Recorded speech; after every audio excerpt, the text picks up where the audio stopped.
Hi అండి. Lalitadevi all in one blogs అందరూ ఎలా ఉన్నారు? ముందుగా అందరికీ కార్తీక పౌర్ణమి శుభాకాంక్షలు. ఇదైతే చిలుక ద్వాదశి రోజు నట్టు తీసిన వీడియో అండి. నేను ఆ రోజు నుంచి కూడా వీడియో పెడదామంటే నాకు కొంచెం జలుబు చేయడం వల్ల గొంతుకు బాగాలేదనేసి నేను ఆ రోజు నుంచి వీడియో పెట్టలేదు.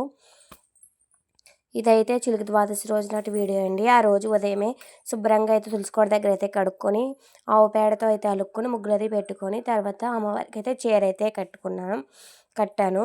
తర్వాత ఒక పీటకైతే పసుపు రాసి బొట్లది పెట్టి శంకుచక్ర నామాలు అయితే నాకు వచ్చినట్టుగా అయితే వేశాను. తర్వాత కృష్ణయ్యని కూడా తీసుకొచ్చి పక్కన ఒక పీట వేసి దానిపైన ఒక కొత్త క్లాత్ అయితే వేసి కృష్ణయ్యని కూడా పెట్టుకున్నాను.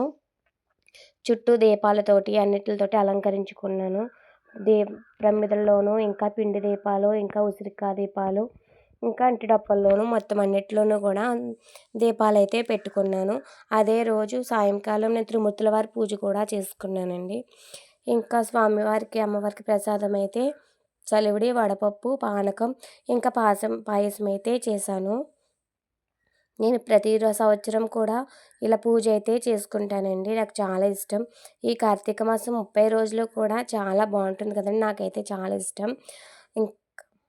కార్తీక సోమవారాలు, ఏకాదశి, ద్వాదశి, కార్తీక పౌర్ణిమ అంటూ చాలా ఉంటాయి కదండి. చాలా బాగుంటుంది.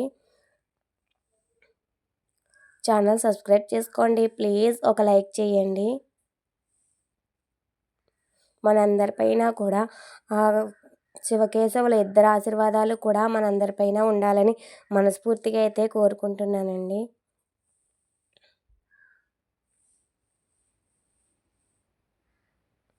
ఓం నమ శివాయ. ఓం నమో నారాయణాయ. ఇంతకీ మీరందరూ చేసుకున్నారా పూజ? ఎలా చేసుకున్నారో కామెంట్లో చెప్పండి ప్లీజ్. మళ్ళీ అడుగుతున్నాను అనుకోవద్దు. ఛానల్ సబ్స్క్రైబ్ చేసుకోండి ప్లీజ్.